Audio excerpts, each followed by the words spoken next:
In this video, we're going to take a look at how to use StreamYard in the classroom with your students to live stream. So stick around, like, subscribe, and hit the notification bell.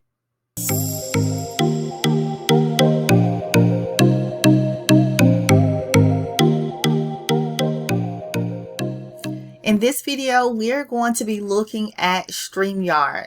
So StreamYard is a live streaming tool that you can use with your students. Now, the way that I use it is with my club, FBLA. I have my officers live stream our monthly meetings via YouTube using StreamYard. However, you could use this as a way to have guest speakers talk to your students if they could not show up face to face. You could do a live stream. So that's just another option, and I'm sure there's more options of how you can use StreamYard in the classroom. So in this video, I want to take a look at how to get started using StreamYard, and I will talk more about how I use it with my students in the classroom. So let's go ahead and log in. I already have an account. Now, if you don't have an account, you will need to create an account. So you simply click create an account and you can sign in. Now, once I sign in, it does send me a 6-digit code to my email. And so then I would have to simply enter in the 6-digit code and select login.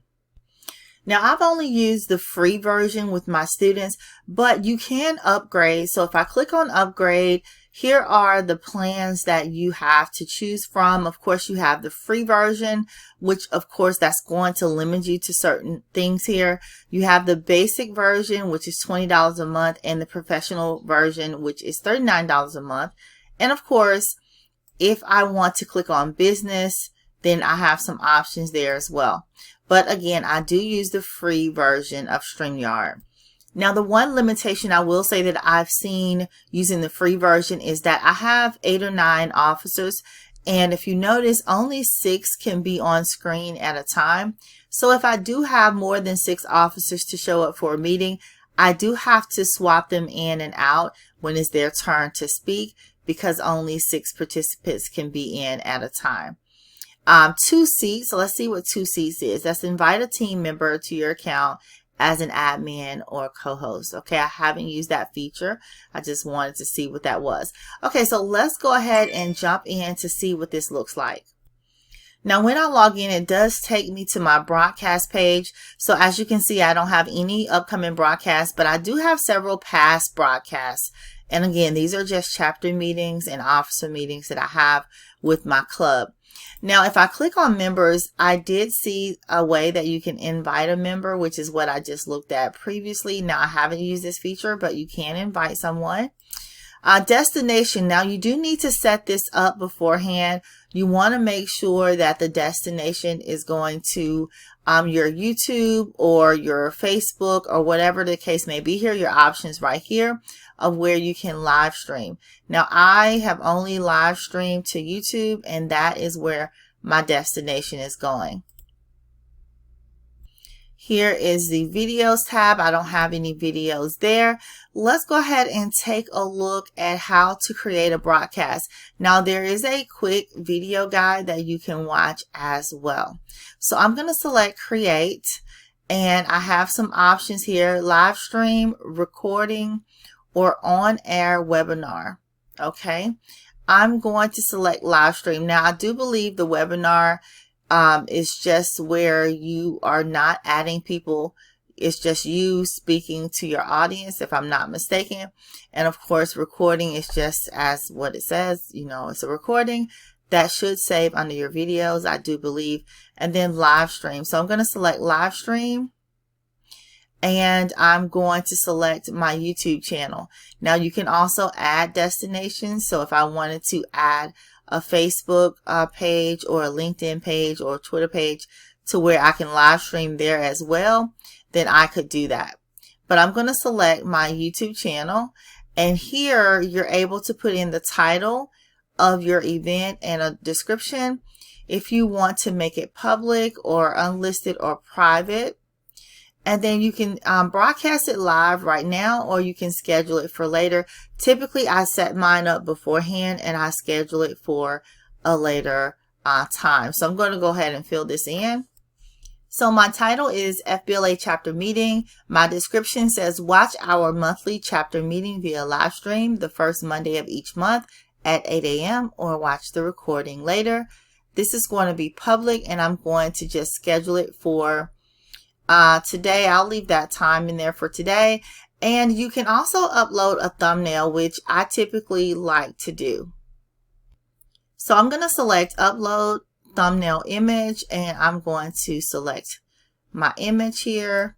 The image is a little blurry. I don't like that, but that's okay for this demonstration. I'm going to select apply. I think it clears up, and I'm going to create the broadcast for later on today. So now you can see under upcoming that I do have an FBLA chapter meeting live stream scheduled for 2:10 p.m. And here is what I do with my students. So I typically click on the snowball, or snowman is what I call it, the 3 dots. And what I like to do is, first of all, the view on YouTube link, I like to put that in Google Classroom so that the students that want to watch at 8 o'clock can watch. So I'll put that link there. The invite guest link, this is the link that I would grab to share with my officers, because they're the ones that are going to actually be in the live stream and they will be speaking. So I would copy this URL and put this inside Google Classroom or whatever platform you guys have at your school. You can certainly do that. You also have some email options and messenger options down here. Now, when it's time for the live stream, my students would go in to StreamYard, and again, they would use the link that I posted in Google Classroom, and we would select Enter Studio. Now the students would turn on their cameras. Now me as the teacher, I'm also in the StreamYard. My camera is off, but I am running the background. I'm running all the tech in the background just to kind of let you guys know. Now I'm going to mute this, but you do want to make sure that the students allow their microphone access. And for display name, you can have them enter their name or their officer position, or depending on, you know, who's live streaming, you can tell them what to do here. So I am just going to say Miss Christian. You do have some settings here. You can play around with the general settings, the camera, audio, virtual background, recording, hotkeys, and guests. I just wanted to show you guys that. And then the students and yourself, if you are in studio as well, will press Enter Studio. Now, as students come into your StreamYard, you're going to see their square in the bottom left corner is actually going to load up all the students here across the bottom. You can see that I'm the only one in right now, and I'm actually not in the live stream. If I wanted to be in it, I would click Add to Stream, and I would be in the stream. But typically I am not in the stream when I am live streaming with my students. I'm just doing the tech in the background. Now, if I click on the 3 dots, you can edit your name. You can change your avatar. You can also stop your camera or your microphone, or mute and unmute. So those are some options there. Now, you as the teacher, you're going to see your menu bar here at the bottom where you can turn your camera and mic on and off. Again, you can play with your settings. You can invite others, and you can present, which we will talk about presenting here in just a second. Another thing that I want you to look at is the different layouts here across the bottom. And I don't have anyone in. I'm going to go ahead and add myself in and click on these different ones and see if it makes a difference. No, it's not. So I don't have anyone in right now, so I'm not able to show you all of the features here. I guess I could add myself in on another computer, which I may do for you guys in just a second. But before I do that, I want to show you the tools over here on the right hand side of the screen. Now, when you get ready to go live on YouTube or whatever social media platform, you're going to select Go Live. And over here, you have comments. All right. So if I wanted to show the comments that people are making on YouTube, I would click show comments. Now, of course, nobody has made a comment, but you can show comments or hide comments if people are actually commenting in the comment box.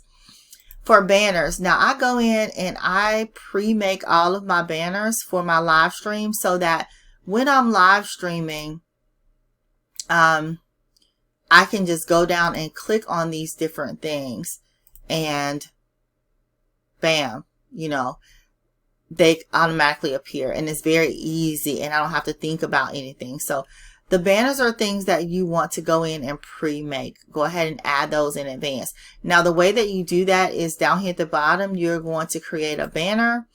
Now you can make this just a regular blue, not blue, it doesn't have to be blue, and I'll show you how to change the colors in a second. But it can be a regular large banner like this, or it can be a ticker. And a ticker is what you see scrolling across the bottom. If you want it to be a ticker, you need to select ticker, and it can be a ticker, and then you just add that banner. All right, you do have your branding colors here. Now again, I'm using the free version, so you're going to be limited. For example, the watermark is going to be up here because I'm using the free version, but you can change your colors here, and I'll leave it on blue because FBLA, our colors are blue. Now, as far as uploading a logo, that is only going to be with the paid version. So again, the logo would go right here if you were using the paid version. All right, so let's see. Same thing with overlays. You got to be using the paid version for that. Now I do use the countdown video clip. Now this is a clip that they automatically have within StreamYard. You could definitely add some clips, but I do use the countdown. Let's see if I can show you guys that. Okay. All right, so that's what the countdown looks like. You can also change the background. I haven't played around with the music. I haven't tried that out, but I do believe you can play that as well in the free version. We have the private chat feature. I haven't used, but it is there. And those are your tools on the right hand side. So let me see if I can add myself in so I can show you guys some of these other features really quick. All right, so now I am in as iTech on demand. I'm going to add the second person to the screen. Now notice there's no picture here, but if I wanted to remove the person from the stream, I could, or mute or unmute the person, I could. But anyway, I want to show you the layouts here at the bottom. So if I put this on the crop layout, that's what it looks like. If I put it on the solo layout, it's going to just give me the one person that's speaking. The group layout, this is the spotlight layout. So I could see the other people here on the right side, but it's going to spotlight the person that is speaking. The news layout is another option, which is similar, except that it's going to show your presentation. I'm going to show you a presentation in just a second. You have the screen layout, the picture-in-picture, and then the cinema layout. Let me go ahead and present something so that you guys can see. So when I click on present, I can share my screen, a video, an extra camera, or some slides. Now typically I have a Google Slides presentation that I'm showing. Here it is right here. So if I'm in my cinema layout, that is what it looks like. If I'm in my picture-in-picture, you're going to see what I'm presenting, and you're going to see the students here at the bottom. If I go to my screen layout, everybody goes over here on the left. And if I go to my news layout, you're going to see the person that's speaking and the actual presentation. Now the rest of these don't show the presentation. If you notice, it just shows the students. So I typically leave mine on the screen layout if I have something that I want to share. But if there's nothing to share, then I'm typically going to have it on, I believe it's the crop layout or either the group layout, depending on how many students I have to show up in the stream. Now, let's see. I'm going to go back to this one. Now, you can have multiple slides. So notice it says slide 1. Now, you'll only see the slide number when you put your mouse here. But notice if I wanted to go to slide 2, then I can do that, and I can also have the students in the picture as well, so I can move from slide to slide if needed. Okay, I'm going to go ahead and hide my banners or turn them off so you no longer see those. And again, you can turn those off if you want to, so feel free to do that. All right, you guys, so this concludes the video on how to use StreamYard in the classroom. If you are loving this content, please like this video, subscribe to my channel, and hit the notification bell so that you are notified every single time iTech On Demand posts a new video. Thanks for watching.